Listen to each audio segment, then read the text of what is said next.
What's going on, guys? Today's episode is sponsored by Sonora Tires, Alakai Health, Toros Meat Market, Sleek Studios, Easy Leans Law Firm. Now let's get back to it. Hey guys, thank you for tuning in one more time. 10 Count by Deor. We're here with the one and only. It's been a while since we wanted to get this guy in here. We've been talking back and forth on social media. Blessed to have him here, El Necio Diaz. So hey, this podcast is gonna be full of a lot of like good talk. He has a lot of great stories. We're gonna talk to you guys about a little bit of what happened behind the scenes, behind the camera with Camilo and El Necio. On the spiritual one. Who's on a spiritual one right now? So, brother, thank you so much for making the time and being here. I know you're in camp right now, and I know you're locked in. I know you're gonna win your next fight, and it's just a pleasure and a blessing having you here, brother. So thank you so much for making the time and coming down over here. Thank you for having me. I'll go ahead and open the mic to you and let me hear your story, brother. My name is David Necio Diaz. I am from South Central Los Angeles.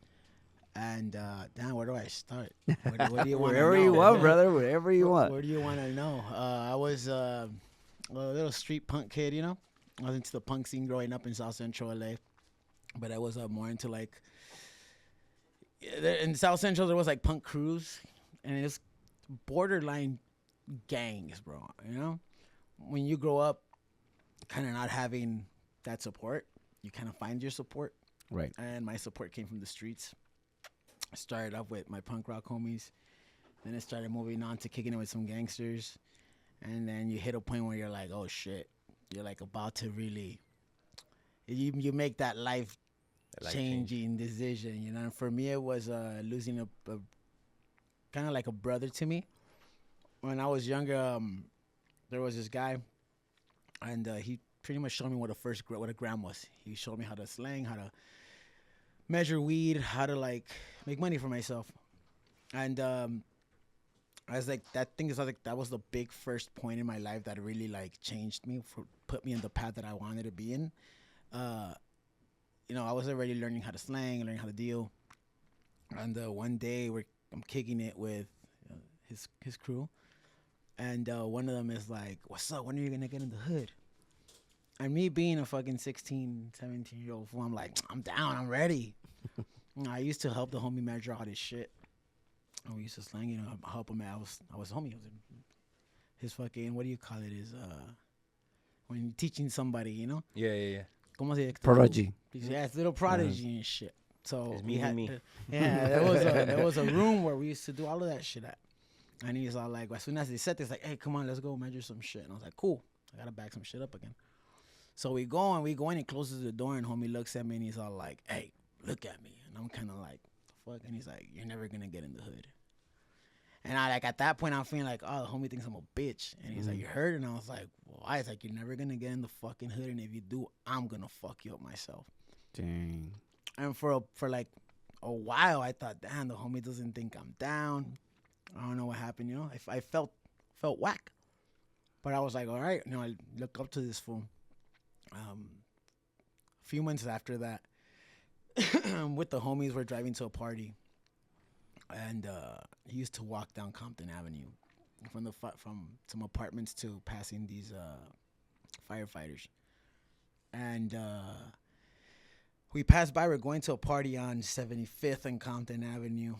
We see him on 79th. Pass by. I whistle at him. Looks at me. He throws his same sign, being goofy as fuck, goofy ass, cholo ass fool, the homie. Passes by. We drive to the party, which is like 4 blocks, passing 76. Get to 75th. We park the car. I get a phone call. Hey, come back. The homie got shot.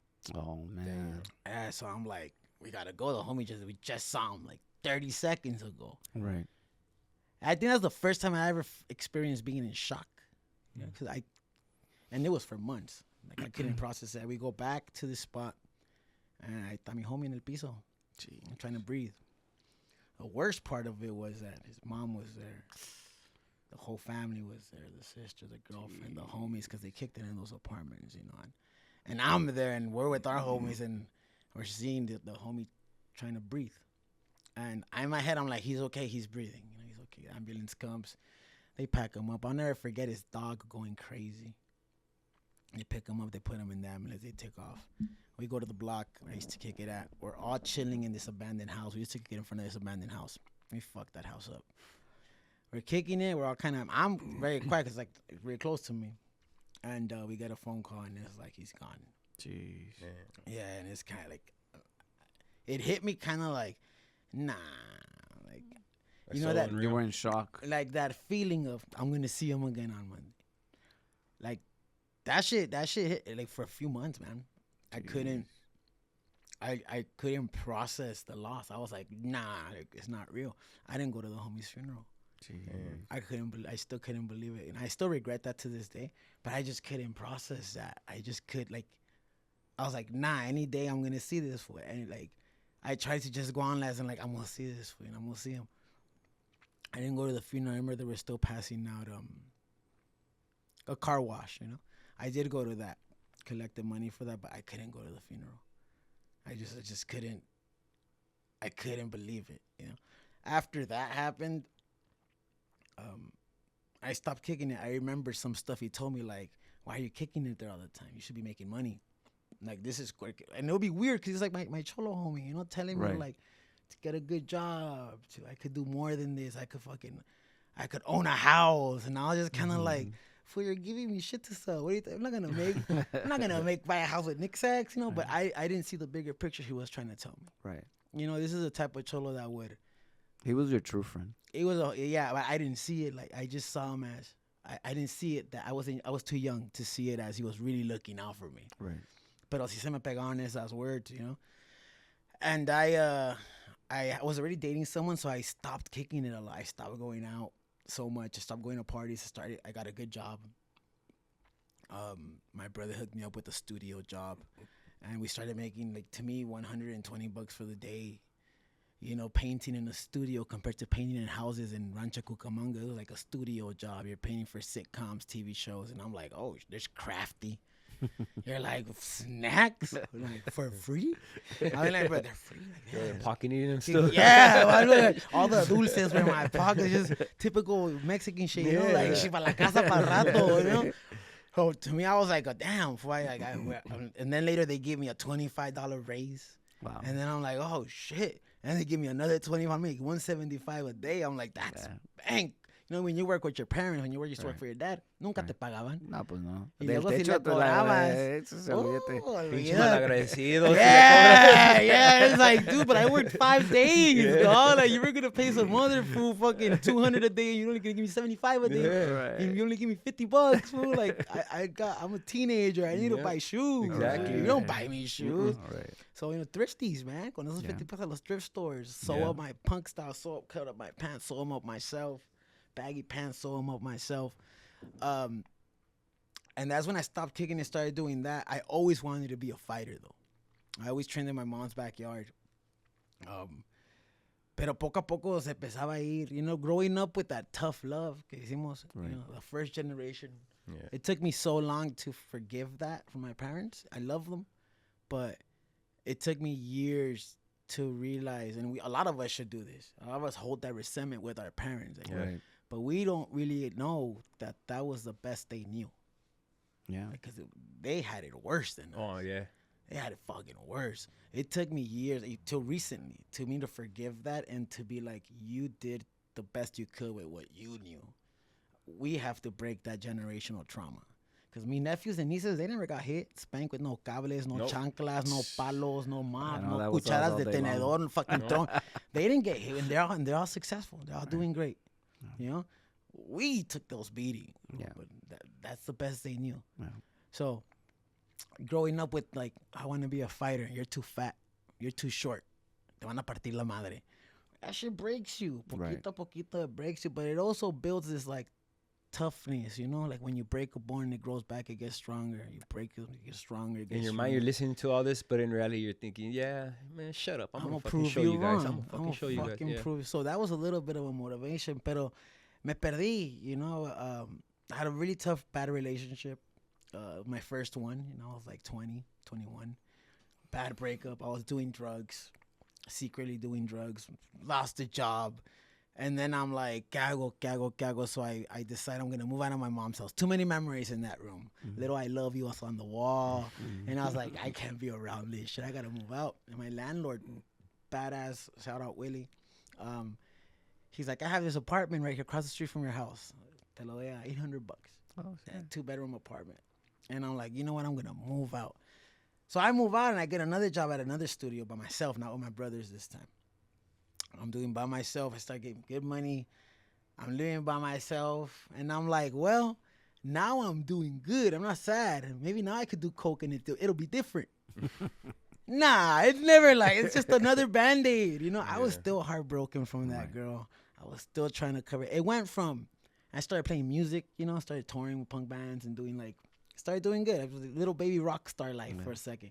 Started having like those, fucking coke parties, 10 girls, 5 homies.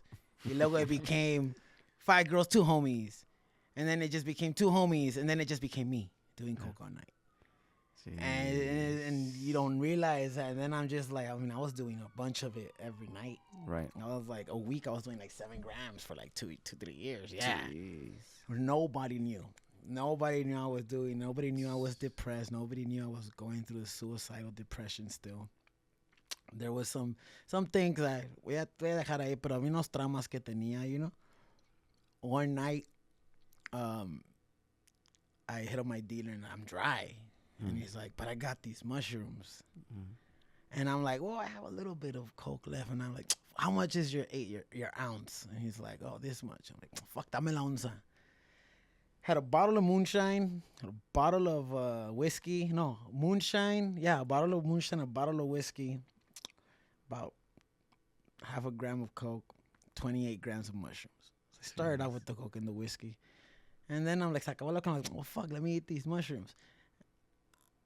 I didn't just eat 1 or 2 grams. I ate the whole fucking bag. Jeez. Yeah. I ate the whole fucking bag. That was my first spiritual opening. Wow. I did that and I was screaming, crying on the floor. Like saying, fuck you, perra. You hurt me. You know, like, I was fucking. Just letting it all out. It was so much. I had this fucking mask of layers. This layered mask trying to be something I wasn't, trying to pretend I was something I wasn't, trying to be tough, trying to be like, a me vale verga todo, you know, like trying to be this person I wasn't. And that night, the mask came off. Like the me came out. I was fucking sad. I hadn't cried in years. Jeez. You know, I repressed so much. I started crying. All this judgment, all this self-doubt just fucking poured out that night. And I had a little visitor that night.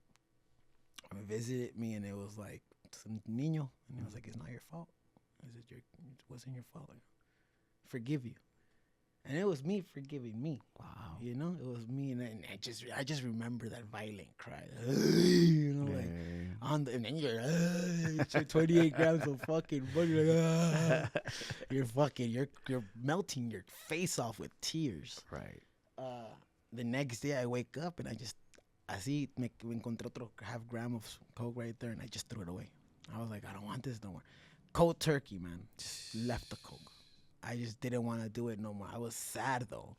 I kept feeling sadness. I kept crying. And I picked up the guitar and I started writing these songs. I call them sad boy punk songs. Porque quería cantar punk vocals, pero era acoustic. And they were like lovey-dovey songs. So canté una que se llamaba Dios mi despedida. And it was like, hoy ha tomado un poco más que ayer. No ha dormido y no me bañaré. Ya llevo meses, son varias noches que no te tengo junto a mí. Dang. Ya la ha olvidado, ya tiene a otro y ya no piensa más en mí. And I wrote this song and I was just like, fuck. Like it was kind of like, I called it Adios Mi. It was kind of like, I'm over this girl. Right. You know, like, that's it. That chillada was it. Like, I need to move on. And I'm writing, chapter closed. I write this song, and me da pena kind of writing this music. And I'm like, I'm going to post it up on Instagram. Before Instagram was super good. It was like when videos first came out on Instagram. Right. posted up, and the feedback was fucking crazy. It was like, bro, you gotta write more of this. I thought I was gonna be like, fool, this is whack. Why are you writing like romantico sad boy songs? And this is before corridos tumbados, you know. So it wasn't. There was not nothing like. No había like. Nada igual. Fools don't be talking about unless it's like Vicente Fernandez con tequila or banda or like I mean mariachi. So it was a little like, it was new for me. It was new for people. They were like, oh shit, esta madre está pegando. And people were like, hey, are you down to tour? Are you down? We'll put out your tape. I released, I think, 250 tapes. Sold them out in a week. Damn. Tapes. Wow. Sold them out in a week. I made shirts. I think I made like 75 shirts. Sold them out in 2 weeks. Jeez. And I was kind of like, damn, y luego me dicen, hey, you down to come to Southeast Asia and Japan and do a little tour? And I'm like, well, fuck, let me write more songs. Boom, I wrote a fucking demo. Y pegó. I sold all those tapes out, and I went to Southeast Asia. I went to Japan. I toured Japan 4 times, I think, with my music. Just dope, dude. 3 with just acoustic and me vocals. Wow. I went all over Japan, bro. All over Japan. Insane. Into little venues. Y luego de ahí con mi band una vez. But after that, I dated someone else. I was dating somebody during that time. And the lyrics were... No te haces caso, you know, I wasn't happy no more. We were both not really happy no more. For a long time, I blamed her a lot, but like in the first time I did a podcast, I blamed her a lot. But now I could see my fault. It was my fault too. Yo también hice mucho mal en esa relación. I wasn't healthy. I wasn't healed. I was angry. So I take accountability. Now when I talk about it, I can say I did my bad part. So I understand why it happened, what happened. No resentment towards that girl. I wish her nothing but a happy life. I forgive. I forgive, I don't forget, but I also hope, you know, we forgave each other after a while. That's good. But I was writing these lyrics, and it was all about, like, our relationship. I was like, I made a song, ya no te quiero. I'm straight up writing songs. Ya no, cada noche tú me haces llorar. It's like... While you're playing it and looking at her. Yeah, and she's like in the other room, and I'm like, these lyrics are great. Where are they coming from? Oh, they're my feelings. It's like, you look down. So it was me telling me, you know, and... only fucked up part was that se fue sin despedirse, you know. When I was in Japan touring, regresé y se peló. And eso sí me lastimó. So cuando se fue, I was very heartbroken. Right. And I was 235 pounds. Gee. And I had stopped training already, man. You know, I had stopped training. But it was always there. Since I was a fucking kid, I used to be with the homies. I used to pay homies dubs. I used to grow weed, so I used to pay them with weed to box me. Because after a while, nobody wanted to spar me. I was fucking the homies up, respectfully. I was. And I was like, fuck. But I was wild, you know? So, cuando se fuera, September 2019. And I remember thinking, I'm going to buy a sack. I'm going to get fucked up. Let me get some whiskey. Let me just get my lo que era comfortable. What I knew, how to numb, how to put a Band-Aid over, put the masks back on. Me senté and I was like, I don't want to do this again. Like, I don't want to do this again. Y me dije, it's already in September, October, ya creo que November, and I was like, the first month, of course, I was devastated. You know, first month. Ya cuando llegó November, I was like, you know what? I'm going to allow myself to be sad for 2 months. Triste, llorón, chillón, just... get fucked up a little bit in my apartment. But starting January 2020, I'm going to be a fighter. And I remember sitting with that girl watching BKFC1 and telling her, I could do this. You know, all those drunk tíos say, yo puedo, yo me la puedo. I remember watching and knowing, like 100% fact, this is my sport. I know I could do this. I know I can. And 2020 comes and I'm like, all right, January 1st, back to training. In 2019, I started lightly, you know, like, todo pinche gordo. Tengo videos, 2019 in September, todo pinche gordo. Getting back into it. I'm back at my mom's house, go across the street, train in my backyard of my mom's house. So I start getting into it more and I start working on myself and I start focusing on it, start losing weight. I started losing weight. Now, I used to, like, numb myself with women. That was my thing. I'm all about caricias, and there was a point where I was just sleeping with it just to get caricias after. Mm-hmm. I was very lonely. I was very a lot of childhood traumas of being alone, you know? When you don't have that love growing up you try to find any inch or any gram of it, any little bit of it that you could get to just feel loved, man. And a lot of men don't talk about that shit. We need love too, dog. That's why the suicide rate with men is so fucking high, because we don't talk man up. I think the reason we don't talk though is because, like you said, our parent, the way we were brought up and raised up, porque as men, even when we're kids, ¿qué es lo que nos dicen? Los hombres no lloran. No lloran. Cállate, Aguántate. eso es para las viejas, Yeah. etc. That's how I see it. Yeah, but it's our responsibility to break that shit. Yeah. Yeah, break is. that chain. That's now it's our turn to. Do we really want that for our kids? I don't want my kid to get suicidal. Like I tried killing myself 3 times. I don't want my kid ever to go through that, or my nephews, or my niece. No one, you know. So I feel a responsibility to break that chain, at least in my family. And maybe if my story touches one person, I'm a happy fucking fool, you know. You're right. So, where was I at? Sorry, I lost my train of thought. I get hit in the face. You were actually querías caricias con las mujeres. Yeah, so yo era muy mujeriego, you know. So I was when I started losing the weight, I was getting in good fucking shape. I was like, boom, 185, went from 235, 220, 200, 190, 185.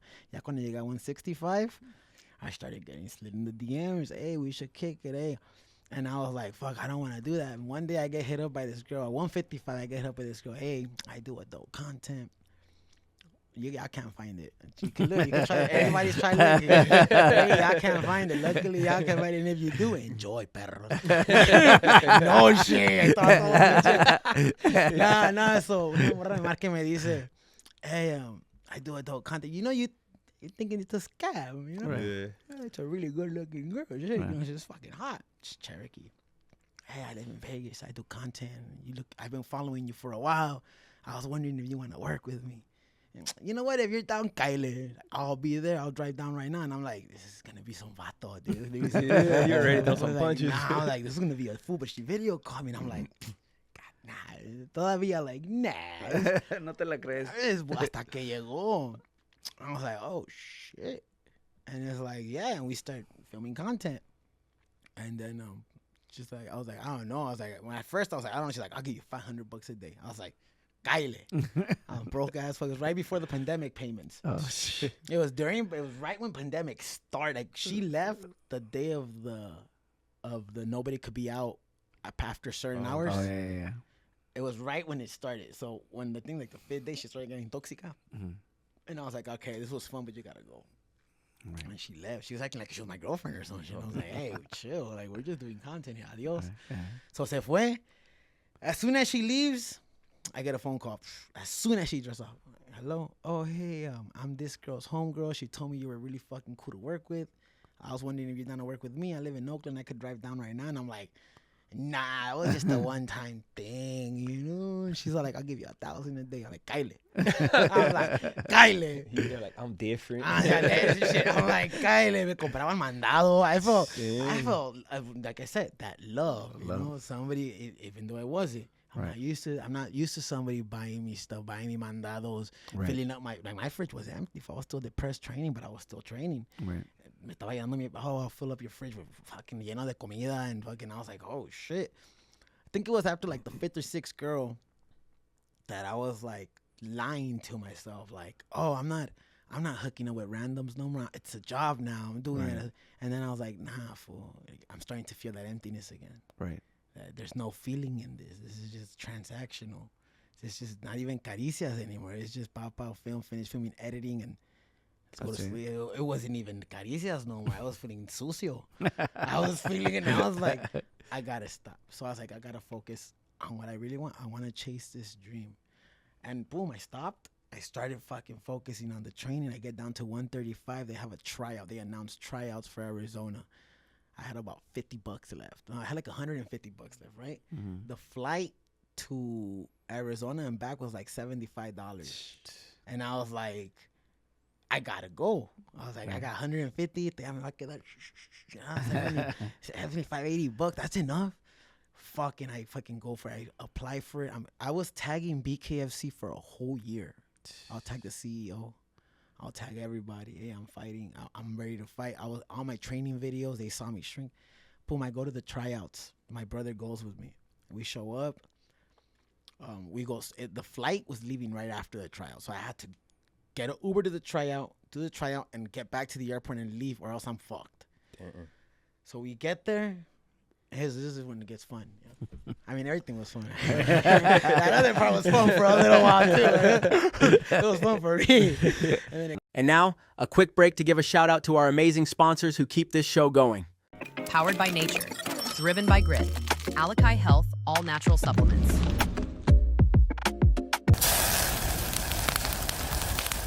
Los Toros Meat Market, where prime steaks sizzle and tacos come alive.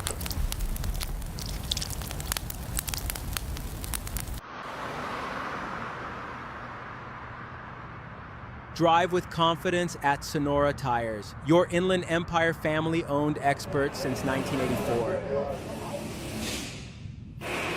Premium tires, expert alignments, and custom rims at unbeatable prices. Visit us in Bloomington at 17,977 Valley Boulevard for quality that lasts.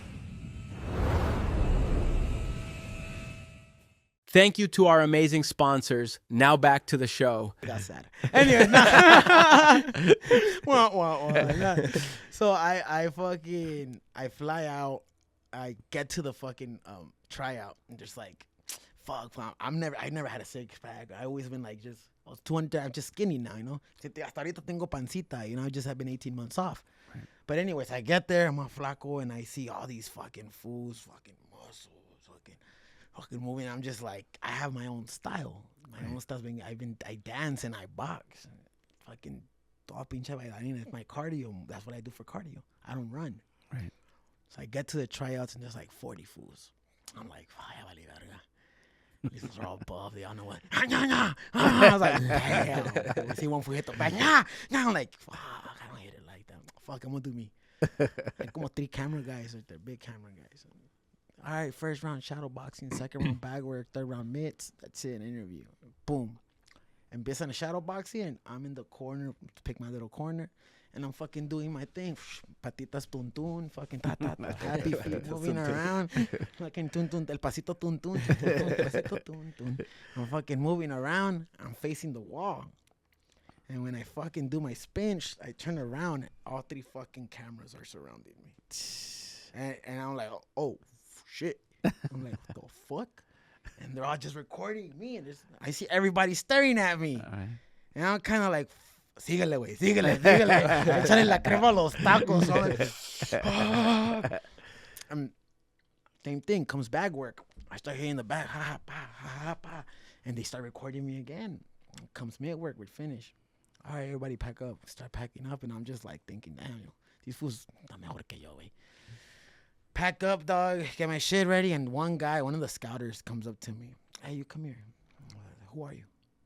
My name is David. They call me Necio. Who do you train with? I'm like, by myself, in my mom's backyard. Who's your coach? No one. I train myself in the backyard. Who are you? And I'm all like, I'm David. I'm like, no, listen, 40 guys came here. Out of those 40, 20 are professionals. Out of those 40, 10 are known. And out of those 10, 5 shine, and you're one of them. Who the fuck are you? Dang. And I'm like, oh, I know that blood rush because I'm like, oh, fuck. Is this a trick question? What do I do? Who am I? Like, fuck. So I'm like, well, yeah. He's like, come over here. And I'm like, tell him my story. He's like, you lost fucking 100 pounds. I'm like, yeah. For this, I'm like, yeah, I want to be a bare knuckle boxer. He takes me to someone else. Hey, did you hear this guy's fucking story? It's like, yeah, and I was watching. That's fucking crazy. They wanted me to do an interview, but I had to leave. My plane leaves in like 20 minutes, and like I gotta leave. So fucking, all right, you're gonna miss out on the interview. Boom, I leave, and they tell me you're gonna fight for us. So they tell me December you're gonna fight. So I go back with this hypeness. They're like, holy shit, did I actually do this? I have no money. I fucking ate couple noodles. Fui a comprar como like fucking 40 boxes of cup of noodles. Damn. So for like maybe 2-3 months, because I don't like bugging my parents. Even though my parents live across the street, right? I kind of felt like I left their house. Yeah, you were on your own pretty much. And no, like, it's your responsibility. I remember for the beginning when I first moved out, I was eating fucking bologna sandwiches, hot dogs. Like, but para me, I'm doing it. You know, I moved out of my mom. I don't have to go there and tell them, Ma, quiero. No, like I wanted to prove it, you know. So I get some little bit of money and I go to Cuernavaca, Morelos to train. And I'm telling you, every gym I've gone to, man, there's always especially boxers. Traditional boxers, they don't like whatever is not textbook. So I go to this boxing gym and start training, and right away, like, this fool, like, what the fuck is this fool? But he's paying us that feeling. Yeah. Right. And I didn't feel comfortable. And at first, I'm at altitude, 6,000 feet altitude in Cuernavaca, Morelos. So I'm gassed up. But I'm there every day. And he has his little prize fighter fucks me up every day in sparring. And I think towards the end, I started getting my flow, like maybe the 5th week there. And we start sparring. I start fucking sparking this kid up. I'm like, oh, shit. And the fucking coach stops it. He's like, oh, okay, that's enough for today. Oh, What? my God. Damn, this motherfucker will fuck me up for 6 whole rounds. I'm barely getting in round 3, and I'm gassing him out with my style. So I was mad. I was like, fuck this coach. I'm leaving, dog. So I decided to go back, and then this fighter hits me, this whack-ass fighter. Now I can't use a fucking bitch. Fuck that fool. I'm not even going to say his name, dog. This fool hits me up from Arizona. Hey, dog, I've been seeing your shit. You want to come to Arizona and, like, spar me? And I'm like, fuck it. He's like a boxing champion. I'm like, fuck. I tell my homegirl, hey, let's go to Arizona. She drives me 6 hours. We get there. I fuck this fool up. I fucking drop him 3 times. Dang. I drop him with a liver shot. I drop him rushing him. And I'm like, kind of like, the fuck is going, like, this fool sucks or am I that good? Like, what the fuck is going on? And he's like, hey, fool, I want you to corner me for my fight. And I'm like, he's fighting Knucklemania 1, which is the biggest knuckle bet. Right. And I'm like, yeah, fool. So I fly out to him. He has a hotel. And el cabrón empieza a hacer cri-cri. Oh, my goodness. And I'm in this, like, positive path. And I'm like, now, in the beginning, I was like, he found it. But Right. now I'm like, no, motherfucker, you bought it while you were there. Right. Supposedly, he found it under the AC. Look, what's this? And I was like, dude, chill. And I was like, fool, that's not cool. That's crystal. It's okay. I can handle it. I'm like, you got to fight in 2 days, dog. Jeez. I don't trip. Stresses me the fuck out. I get him. I pushed him for a meet and greet over there. I fucking try to help him out. Say, desaparece una noche, the day before the fight. Jeez. And I'm panicked. I'm like, where is this fool at? Who is he with? Fuck, you know? Finally find him. He's like, my bad, fool. I'm like, dog, like, you got me here to look out for you. And you're fucking doing these mamadas, you know? Like, what the fuck, fool? So I'm shitty, bro. I had a nice-ass suit for this event. And day of the event comes. His girlfriend comes in. Pestaban bien gacho los dos. And I'm at the event waiting for him, and he hits me up, and he's all like, hey, bro, my girlfriend's going to corner me instead. Wow. And I'm like, heck? what, fool? Like, I got my luggage here. Like, Wow. what the fuck? Like, what? And he's like, yeah, my bad, dog. And he's like, it's just that, you know, she just said that you've been here waiting for 3 days, and she hasn't seen me. And I'm like, okay, well, what about my ticket to come into the event? Doesn't reply anymore. Oh, no. So I'm outside of this event wearing this fucking beast-ass suit. Oh, I look fucking perro. And I'm like, fuck it, I'm walking in. So I open the door of the event, walk in through security. They just kind of look at me like I'm someone important. I walk, because I have my mustache, my hair's all fucking done. I walk through, and I go straight through backstage. And everybody's like, I see security kind of look at me, like about to tell me something. But then a bunch of photographers start taking pictures of me. And I'm like, yeah. And I walk in straight to the ground floor, up to the front of the ring. Jeez. I walk up to the front, and who's standing right there? Devil Feldman, the CEO of BKFC. Dang. And he sees me, and he's like, Diaz, right? And I'm like, oh, shit. And he was like, when are you fighting for me? As soon as you give me that contract, you'll hear from me soon. Wow. So I walk away, kind of like, yeah, holding it. When I walk out, I'm like, All I'm fanboy. like, oh, yeah. I'm like, oh, yeah. No me conoció. Like, I'm all like, I love it. So I walk away, have no tickets. I'm just walking around like I own the place. Right. And some fools recognize it. Hey, you're Diaz, right? I'm like, yeah. He's like, can we do your interview? And I'm like, yeah. And he's like, so what's up, man? You know, I've been seeing you on social media, trying to get in the org. Are you going to come in? I'm like, I just talked to Feldman. He says I'm fighting really soon. So, yeah. And then he's all like, I tell him, I made this line. I said, because I saw people getting fucking finished in 30 seconds. They'll get hit and they'll quit. 10, 20 seconds, they'll throw it to the front. Nah, I'm done. Yeah. And I said, you put me in there, every fucking fight is going to be fight of the night, fight of the year, knockout of the night. Wait, I'm never going to give up in 30 seconds. To this day, 4 fights in, 3 fight of the nights, 2 fight of the years. Hey, there we go. All my Congrats, fucking brother. So that video is like, you know, I paid my path right there. I painted my path right there. I said I was gonna do it, and I fucking did. That's why I blew up quick. So right there estaba el champion, Joey Beltran, heavyweight champion right there. I had hit him up on Instagram, like, hey, I got a fight coming up. I don't have no coaches. I never fought before. Like, this is straight from my mom's backyard. And he says, if you're serious, come to Miami. I had a workers' comp case. My back was bad, and they had given me like insurance for my back for life.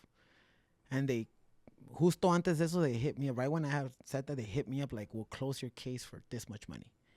And I was like, fuck, man, like my back though, it was for life. I'm like, but then again, with that money, I could go to Miami. Right. So I closed the case. I take that money, pay everything. I go back at home. Go to fucking, I see Joey Beltran. Oh, so let's take a picture. If you're down, come to Miami. We're in Florida. I was like, come to Miami. We were in Orlando.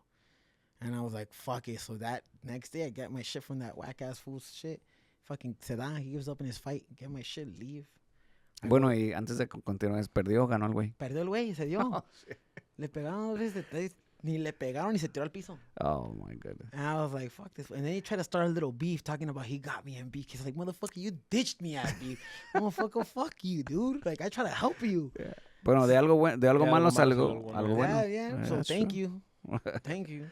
But anyways, I fucking... You took off to Miami. I get a fucking $180 Uber from Orlando to Miami. It was expensive. Yeah.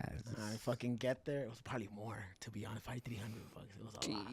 Because you were being bougie, or because that's the price? No, that was the price. shit. There's no bougie. I got slip-on bands. I don't even see how down it. I got $2 ankles. Like, hey, us Mexicans don't brag about how much we spend. We brag about how much we save. Exactly. Right? Shit, we love saving. Fuck the higher the socks right now. Yeah, fuck that shit. Y que me diga que algo de mis socks, a ver. Like, shit. I'll show you how down I am.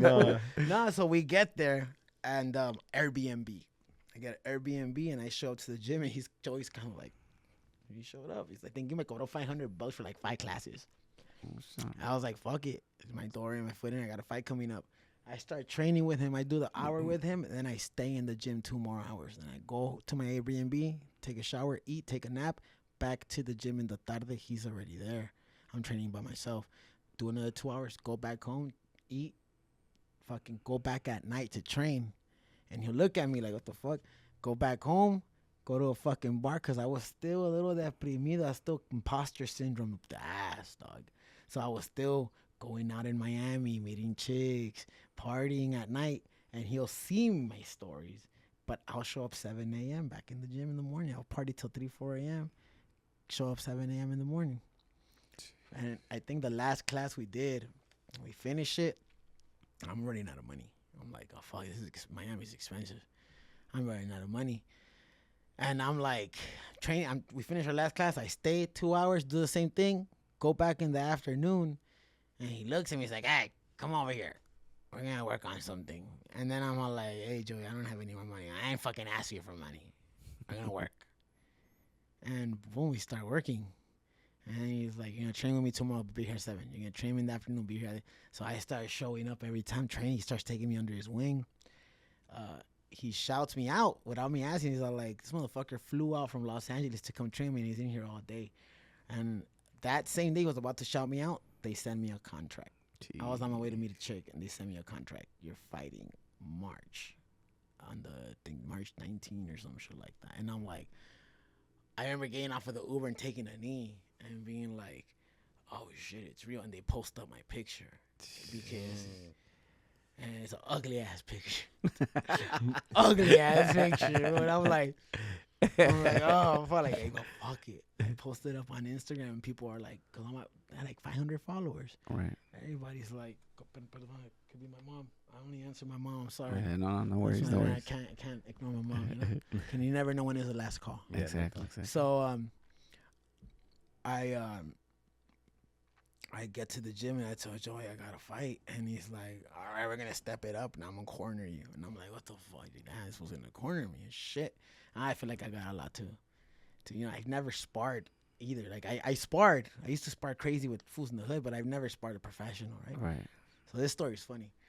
Joey Bertran's like, we got you sparring at this big famous gym, a bunch of Cubans. Shit. I'm like, oh damn, Cubans can fight, you know? So we go to this gym before my fight, and it's like, oh, this fool's 135. Oh, he's 135. And I'm looking at this fool, oh, cool, we're the same weight. And before me, this fool had another sparring session. Man, this fool busted that fool's lip over here. They were fighting. They wasn't sparring.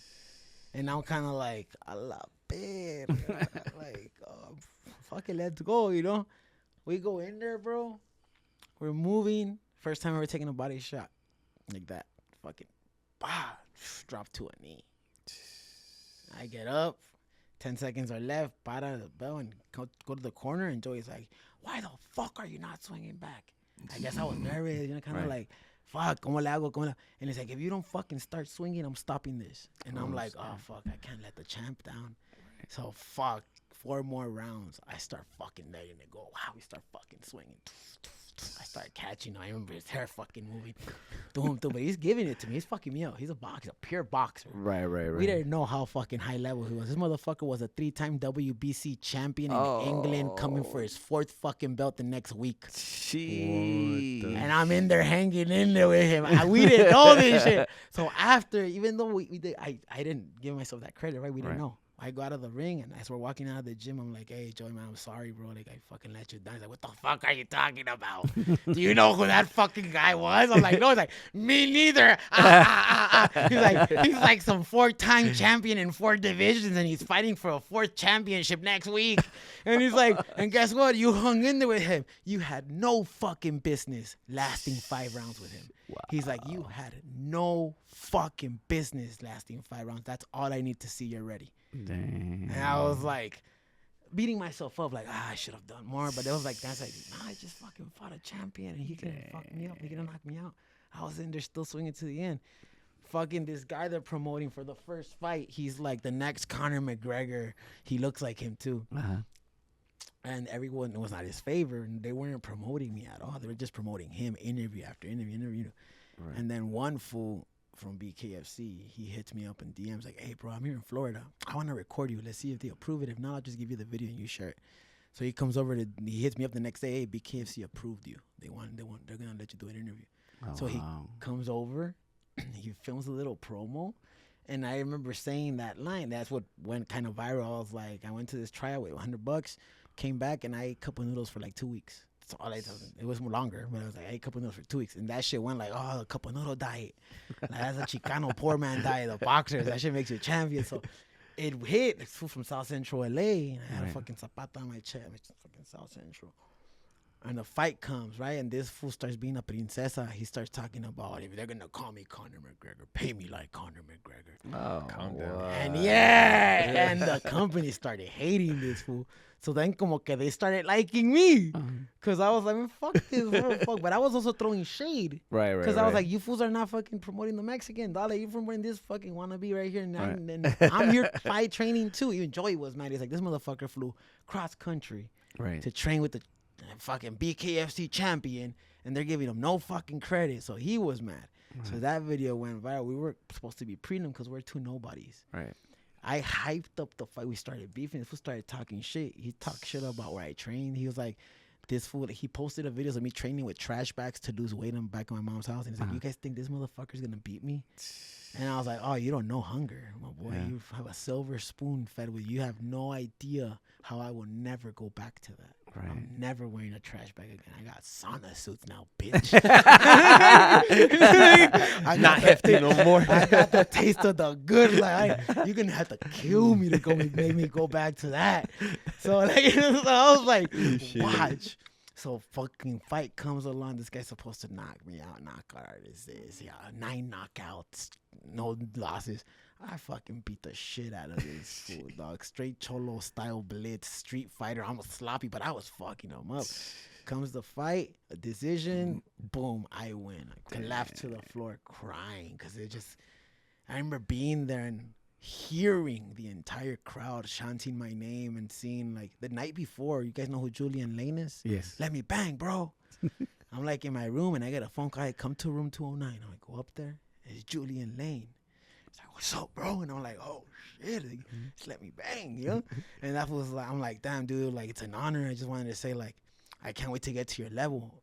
And I was like, and he's like, what the fuck are you talking about? You are at my level. Wow. He's like, you're fighting in BKFC tomorrow, pay-per-view, because I hyped up the fight so much they moved it from a prelim to pay-per-view. And fight of the night, first fucking fight of my life, dude. And their CEO comes in the ring, man, I'm not like, I think it's all like, fight of the night, your first fucking fight.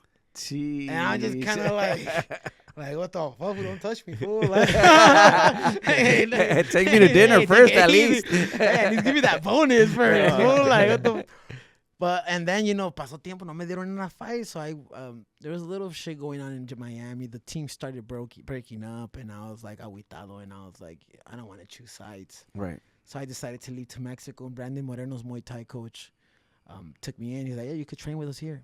I was like, fuck, started training there too. There's always dramas in little gyms. So there's celos or women.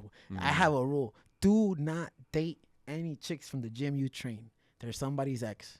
Yeah. There's somebody in the gym's ex. They already dated one of your coaches. They dated one of your teammates. There's going to be celos one day. Do not date women in your gym. Trust me. Just fucking trust me. Listen to him. Listen. Ya me solté como 3 veces, and I'm like, fuck this. I know now. Like, oh, no, I know. Oh, that's my ex. Oh, the new homie. Now the new homie doesn't like me. Oh, and it's like, God. nah, fuck that. So always little dramas everywhere you go. So I've learned to now, you know, I don't want to be a payaso when I go to a new gym, you know, but when I go to a new gym, there's always that I could fuck this fool up because he's a pro. You know? You're always going to go through that. I don't spar no more. I'm 36. I've had my hard spars.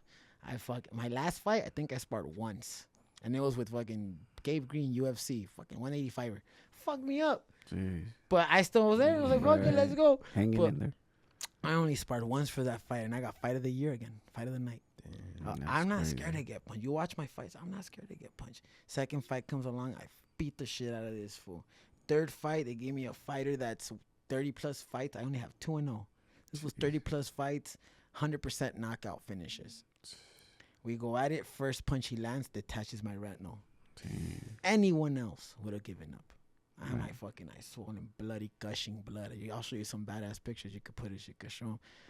I still went at it to the 5th round, and I'm screaming because I wouldn't call me David. He'll call me David. He's David. He's trying to make his name sound fancy. I'm like, no, pendejo, it's in Spanish. It's David. Like, that's from Mexico. My name is David. I'm David Jr. Right. So that was the whole thing. So I'm in the middle of the fight. I was like, what's my name, perro? What's my name? And he's like, David. And I'm like, fuck you, dog. Like, what? At the end of the fight, he's like, it's David. His name is David. I lost the fight by decision. But I was the first person he couldn't knock out. Yeah. I also had a detached retinal in that fight. And we went at it. We got fight of the year, fight of the night again. And my last fight, 18 months off, went through a lot of depression, a lot of fucked up shit, injuries. I might never fight again. Gained 195 pounds again. And then fucking lost all that weight, picked myself back up. Go fight this Golden Glove champion, 6'1", pinche tall ass buffalo. Fucked them up. And they called it a draw. You watch that fight, you'll be like, that's some bullshit. You look at the numbers I landed, it was bullshit. Querían que ganara. Whatever. Before they don't give me more fights. Okay, it was a draw. I fucked this fool up. 2 months later, they call it a draw. 2 months later, fucker comes out test positive for steroids. And we got fight of the year first. Then after they announced fucking steroids. And I'm like, so then I should get the win, dog. Pues sí. No me la dieron. That's what I was gonna ask you. They wouldn't, because I'm sure they do that in boxing. They went to no contest, and pretty much his record is 0-0-0. Oh my god. Como si nunca pasó. But I have a 2-1-1 now, and I was like, what the fuck? I know I won that fight. I know, but I don't bitch about it. You know what? We know. I know. My team knows. The people know. Everybody. The whole time that was a robbery. Right. The fuck. So I'm at peace with it. Right. I know what I did. I didn't cry about a rematch. He was crying about one for a reason. You tested positive, and you want to redeem yourself. And I told him, let's do a rematch in California. Nah, let's do it in Miami. Fuck you. They don't test in Miami. That's why you don't want to fucking do it here. Let's do it here. Right. Nah, like fuck you. Then you don't get a rematch. We'll do it in California because we owe it to the fans. Right. And like, we'll do our own test. Fuck you, we'll do our own test. You're gonna go through the California Commission, the most hardest test. I didn't test positive for shit. Right. I testified for a little bit of weed. Right. They gave me that. If anything, that was a plus for him, you know. But that was it, you know. So boom. Fast forward to now. Next fight in 2 weeks. I'm fighting this guy that's like number 9 ranked in the U.S. after 18 months off. All my fights have been wars. I don't try. I hope for a first round finish, but I train for a 20-round fight. There we go. You know, yo tengo hambre. Una cosa que no me van a quitar a mí is my dedication to what I love. I don't do this. I don't get paid much. So, you know, also, you can never say I do this for money. Right. I do this shit because I'm not only fighting the person in front of me, I'm fighting that fool inside of me that said I could never be what I am now. My child self would look at me right now and say, holy shit, you're fucking cool. I am everything little me dreamed of being. There we go. And I'm fucking happy with that, dog. Amen with that. Happy with that. No, es un placer. Necio, quiero tocar un poquito el tema on your darkest moments, you know, where, you know, you try suiciding for 3 times. Especially because, you know, there's a lot of people out there that maybe they're going through the same thing you did. You know, what can you tell them, you know, in regards to that? But let's touch that a little bit more. Yeah, sure. The first time I tried to chug a bunch of pills, I was very lost, heartbroken. You don't know how to process it, yeah? I blacked out for 2 weeks. It was very strong pills, but I blacked out for 2 weeks. I thought it was 2 weeks. My brother took me in to take care of me, and he sat me down, and he's like, dude, I'm worried about you. I'm like, why? It's been a few days. And he's like, it's been like 3 weeks. You haven't showered. You stink. I was like, what the fuck? And I was like, you got to stop taking these pills. It was like Ambien, Zoloft, Xanax. I was just numbing myself. Right. You know, and then the second time I thought I was doing good. And I got I wasn't. And I was like, I got this job now. I lost the weight. I have my own apartment, and I'm not happy. I'm like, what the fuck? So I got a pinche montaña de soda, como unos 7 grams, 8 grams, and un trancazo todo. And I was like, here it is. You know, I'm going to have a heart attack. Aquí voy a quedar. Jeez. Nah. I was fucking on when todo pinche. Y luego dije, fuck, I'm so fucking stupid. I can't even kill myself. And I was like, damn. So the next day me dio el bajón. I got on my little moped. It went like 45, 50 miles an hour. And I got on it and I put on a song. And I fucking down Alameda. And I just fucking hit it to 45. Like all the way. Cerré mis ojos for the whole song. I was like, shh. I could feel myself swerving. Jeez. And I'm like, anytime now a car's going to hit me, voy a volar y a valer verga. Y no, güey, acaba la song and something told me, open your eyes. Something was like, open your eyes. Like, Wow. Cuando los abrí, estaba saliendo un carro. Car was coming out. I swerved it, and another car was coming my way. Jeez. And I swerved it. And, you know, at 45 miles an hour, it's fast, you know? Right. But a car coming at you at 50 plus 45 on a little moped, you're done. So I swerve, and I remember estacionando el carro and just fucking bawling, just crying, like, fuck, man, I'm so fucking dumb. I can't do this. The only way that I could tell people that this what could help you is literally doing the thing you don't want to do, which is the good stuff. Everybody could fuck up. Everyone could choose to do the bad choice. The hard thing is doing the right thing. So for me, it was like, get up and train, get up and do this. Sin ganas, wey. Just get any little thing you do, it's a positive effect on you. 1% is better than no percent. True.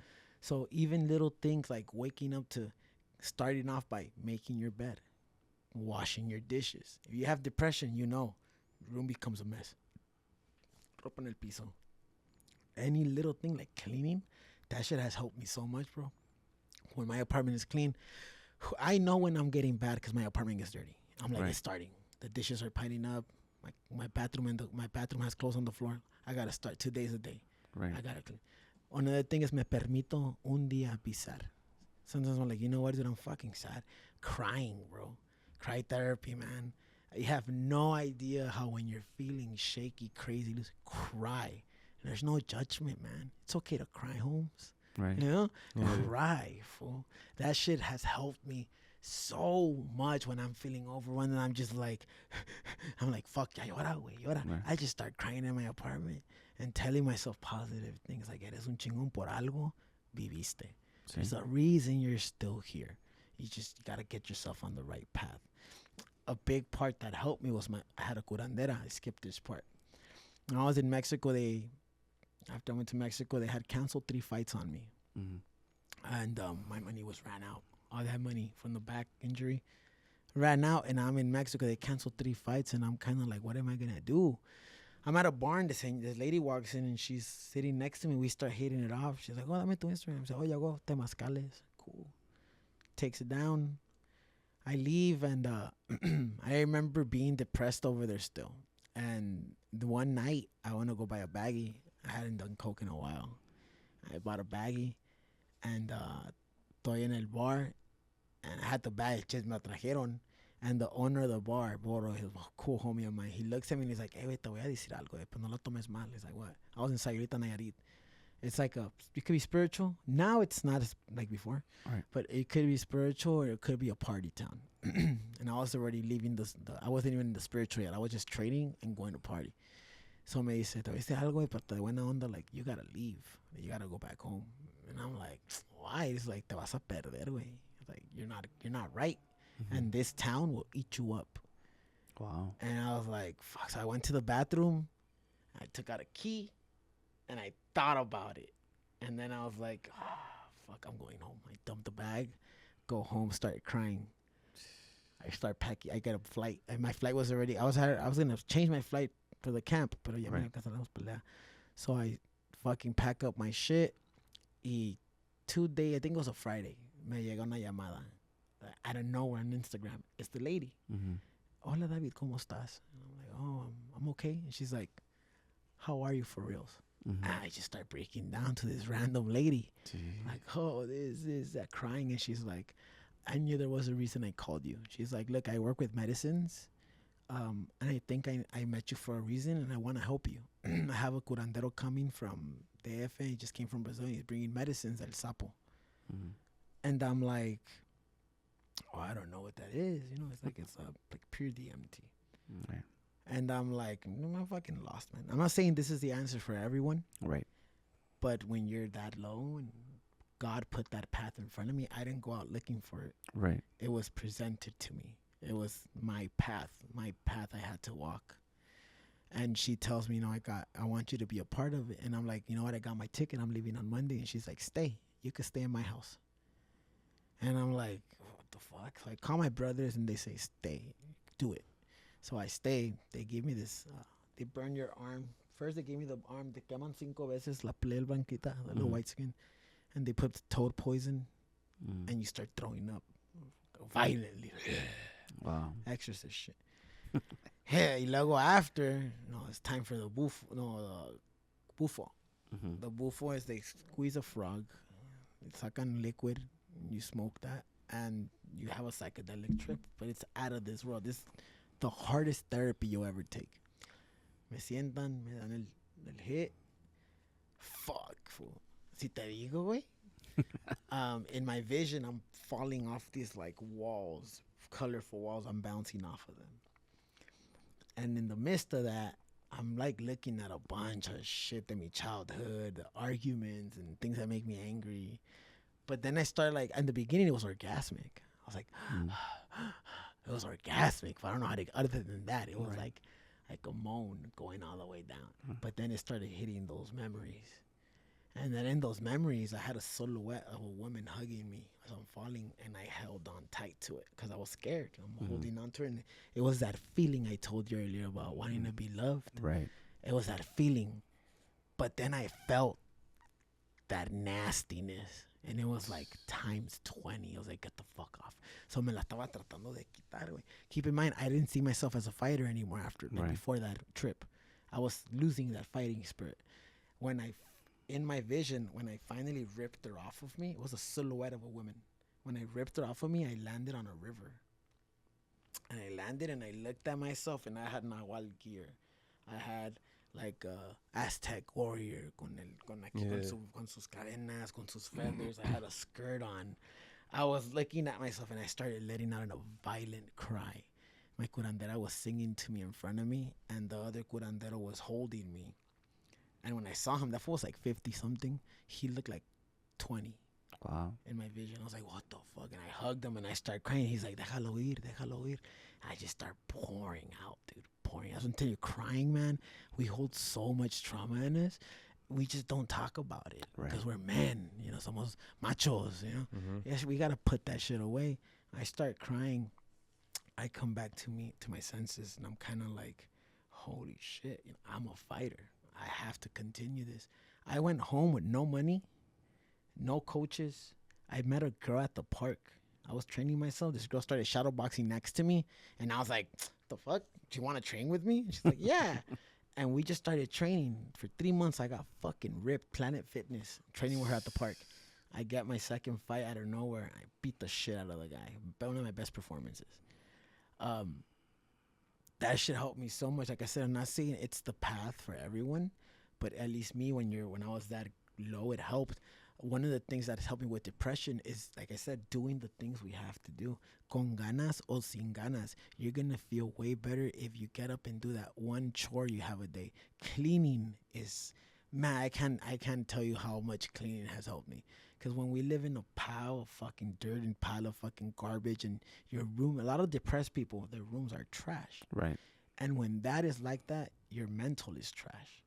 There is no order. Just like what you have in front of you, there's no order.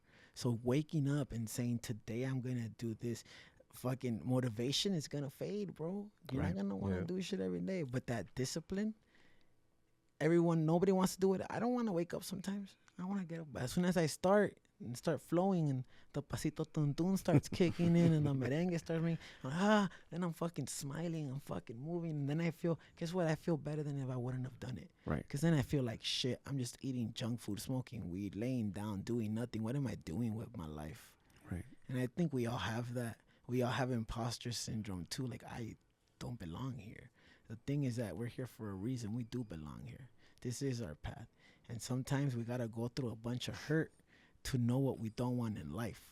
Sometimes we got to fucking know what pain is to appreciate the good. And I think that's why a lot of us suffer. We have to go through it so we can never want to go through it again. Yeah, that's true. Life is just a lesson, nonstop. I'm 36 and I'm still learning. I still make mistakes. But I've learned that I put myself in these. I know if I go to a bar and I start drinking and I'm drunk, someone's going to offer me a bump. And the other pendejo, I'm gonna fuck just one. And one becomes fucking three becomes a fucking episode. An episode becomes 3 days of me getting a calm down. And then I'm fucking at home feeling like shit and a failure. Right. So now I know, why the fuck am I gonna go to these bars to drink? Fuck, I don't need to be there, dog. I don't even enjoy this shit. They play shit music anyway. They don't play merengue. What the fuck? What am I doing here? No salsa here, dog. There's no mirlos here. What am I doing here? I love karaoke though, but same thing. Few of those drinks, you start being stupid, and people, the devil's always around the corner, bro. It's just waiting for you to fuck Peeking up. through. Peeking, waiting to see if you could put a foot in. It's easy to fuck up. It's easy to do nothing. It's easy to fucking do all the bad shit. It's hard to tell yourself, this is bad, I'm not gonna do it again. And that's the path that I have now. 90% of the time, I am alone, but I've learned to love my peace. Before, I used to be like, I hate being alone. I started to learn that I was letting so many bad people in just to not be alone, that it was making me even lonelier, because then I felt used. So now it's like the people that are in my life are special, because I don't let just nobody. No matter how fucking hot you are, you're a model, you're fucking famous, if you have money, if you have cars, jets, I don't give a fuck. What does that do to my spirit? Yeah. You know? I'd rather you give me a fucking abrazo than a fucking fake ride in your fucking sports car. Right. Give me a hug and tell me, hey, homie, you're doing fucking good. I'm proud of you. That is priceless, dog. That fucking takes me so far. When I get messages about how I motivated someone, they try to kill themselves and they lost weight because of my story, that shit is more than any sponsor that I ever get. I still live in an apartment. I still live in South Central LA. I still don't drive a car. I take the fucking metro to the gym. I walk 20 minutes to get to the gym. I come back. I don't need it. I'm cool. It makes me hungry. It makes me know what I want. It makes me fucking hungry. It makes me starve. Right. I want to win. This fool that I'm gonna fight, he doesn't fucking know the hunger that I have. He doesn't know the hunger I have, and he's gonna feel it. He's gonna feel it next week. And he's gonna fucking know, holy shit, this fool isn't just fighting me, he's fighting himself. Because every time I go in there, I don't just fight them, I fight me. I fight all my doubts. When I'm in there and I hear the crowd screaming, that's when I know, like, I'm winning. Right. No matter what. Basically, put your demons in the ring. 100%. Because they're not gonna come out at home. They're not Yeah. gonna come out towards loved ones or to people. I have a lot of shit I hold in, but when I'm in there, I'm being paid and I'm being admired for letting that out. So it's a fucking place. When I'm in that ring, it's a place where I could be that fucking asshole. It's a place where I could be that violent animal, where I could hurt you and I could get away with it. Right. And it's a positive thing. It's a positive release. You know, so agárrate, perro, because there's a lot that happened. You don't know what's coming. That happened this year, and someone needs to pay for it. Someone's gonna pay for it. A lot. Sí, no, y créeme que realmente cuando has pasado por todo lo que has pasado, no solo tú sabes y creo que en el momento que estás ahí adentro es donde dices, este es el momento de dejarlo salir y, you know, and como dices tú, no, they're paying me for it, so it makes it even better, bro. I very time before coming out of fight, I cry. No. It's just so many emotions I held in that I start literally right before coming out. I cry. I tell myself, "You're here, fool. Like, no mames, you did it again. You made the weight. You made it here. All that shit let you here. Win, draw, or lose. You're fucking here. winning." Exactly. I used to fucking get my ass kicked in the streets, get jumped. Now if I lose, it's in a ring. Right. I'm fucking proud of that. Even when I lost, I was happy. I was smiling.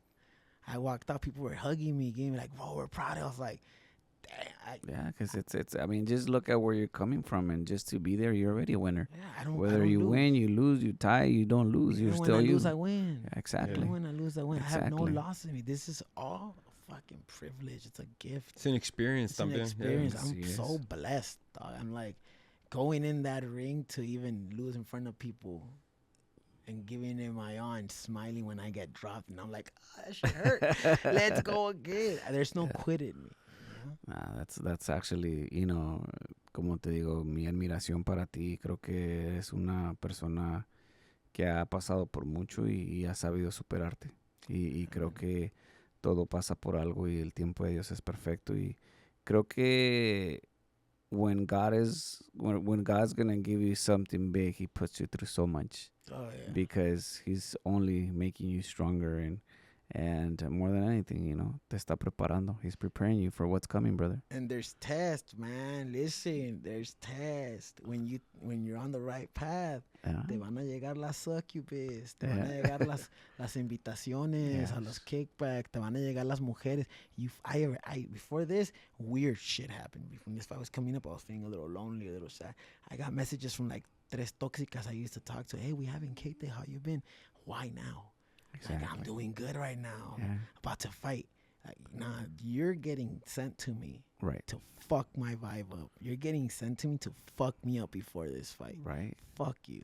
Yeah. I choose me. Right. I choose me. Fuck. It's crazy how you'll sense that at times. Like, you sense that vibe. Yeah, You sense yeah. that negativity. You know. It's like, ¿por qué ahora? Yeah. Where were you been this last year? Ahorita que voy a pelear ya, güey. I remember. Yeah. Pero muchos de nosotros, nada más una tirada de pata, fuck it. Sí. A quick hit. Y de ahí empiezan los problemas. We know. Yeah. We choose to ignore it. Yeah. Yeah. That's true.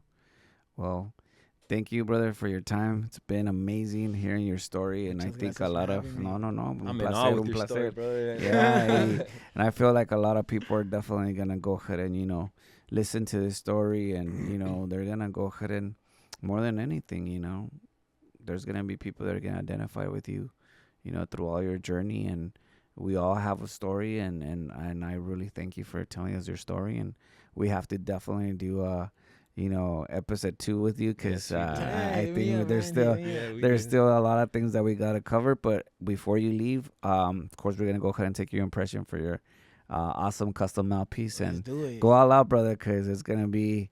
We want you, you know, represent on the fight and give us that smile when you're there, You're and going to feel it. you know, definitely. So Thank you once again for Muchas coming. gracias. Thank you for having me. Y te fellas. I damos appreciate you guys. un abrazo. Gracias. Muchísimas gracias. Gracias. Thank you guys for tuning in. Till next time. 10 Count by Deor. Ahí está. Wow. Such an